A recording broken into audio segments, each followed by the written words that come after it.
think if you analyze my father's life in general, you'll find a pattern of things that he did at a certain age, which all reflect parts of his own life in which he felt some things were in bigger need and that it was not available to the people who need it. And I think his studies mainly are coming from the fact that he didn't finish the school, and he understood very well that he had an exceptional talent and a very strong mind to succeed in football. But one unlucky movement leading to a big injury probably would have made his life completely different than what it has been.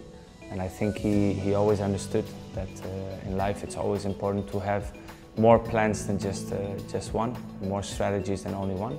And I think the studies are a vital part of our life of nowadays. You need to be prepared for what can happen, and especially for people who love sports and who have the dream and the passion to be professional. Not everybody arrives, and you need to be prepared. And also for people who love football or sport in general and who cannot make the last step, I think the sports studies offer a fantastic way to be associated with the sport they love. Well, he did it in a tough way with me. I remember actually when I was in the age of, I think about 15 or 16, he took me off football for 2 months because my grades were not good enough. So it clearly shows that his emphasis at a younger age was sport is fun and you have to give 100%, but the education and be prepared for all life and all eventual things that can happen. That was more important, and also I think he pushed me a lot also to study when I was in the second team and already making my debut in the first team of Barcelona.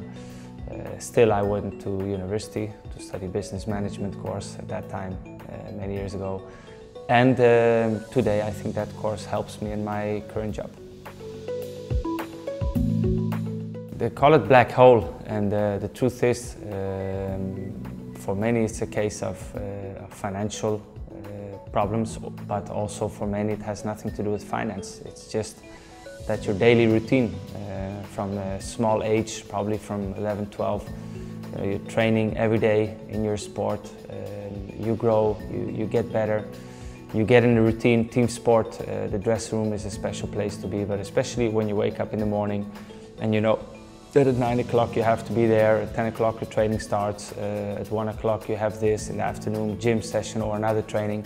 You know, the fact that you have a routine, suddenly when your career is finished, there's no income, there's no routine, there's no objective, because normally professionals, what keeps them training hard is the passion, but also they mark themselves with objectives. And when that's gone, that's when you come in a place that you just don't know what is going to be your daily job or daily thing, the reason for you to wake up and go somewhere and do something.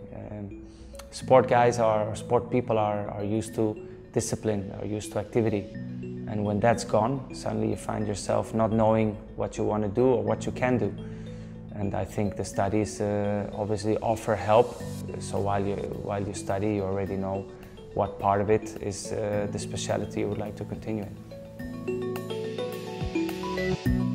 Well, I think my father always used to say that the best people to guide their sport forward and to make the important sport decisions are the ones who were practicing this sport and who know the ins and outs, who know how to think in a split second under pressure, who understand the up and downs, mood, form, the necessities of a professional environment. I mean, in the end, somebody who's been there is probably the best one to teach other people how to handle the pressure when they're there. From my father, I learned that when, for example, when an intelligent person makes a discipline mistake, you have to be very tough because he's intelligent to understand the consequences of his action.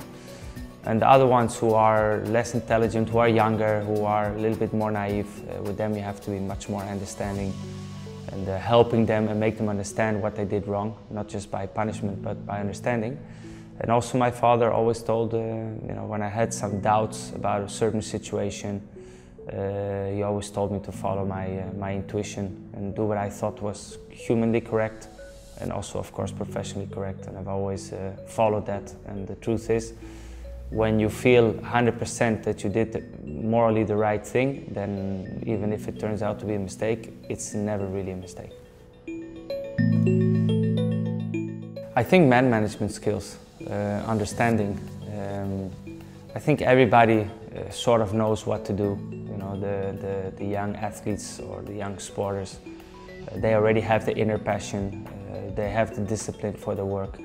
Sometimes understanding of how to handle a certain situation is where somebody with more experience can help them. And of course, everybody's different and everybody has a different approach, and the different cultures have different approach. So I think man management skills are probably the most important to give. I think the way how to speak to a certain person to solve a problem, that is the key for the progress of both the club but also the individual sporter, to make him better. I think those are probably the key ingredients of successful organization. Of course, the organization has to be good, but I think it's how you can inspire, how you can teach these young sporters, these young people, how to progress in the career. I think that's the vital key point. I like, without going to names, I always love to analyze how in other sports, other people, also where there are big egos and personalities, how problems are solved. So mainly you would think at, for example, NBA, which is a very special sport, very demanding, a lot of traveling, a lot of obviously financial impact. How do you solve certain things, when there's two very big players on the team who obviously compete to be number one, and when ego gets involved, how is their coach or their manager or their club going to solve issues? I love to actually analyze and study those cases.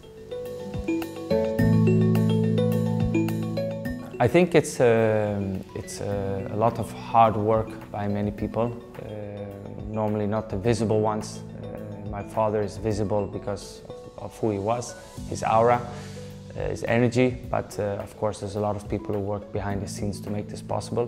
We are very happy with it, and we hope this is a way to, together with Barcelona, to show the world that this is good studies, it's a necessary one, and you always have to be prepared in life for any eventuality that might happen in your life, in your career. And to be prepared. The best way to be prepared is by learning and studying and know how to handle certain situations.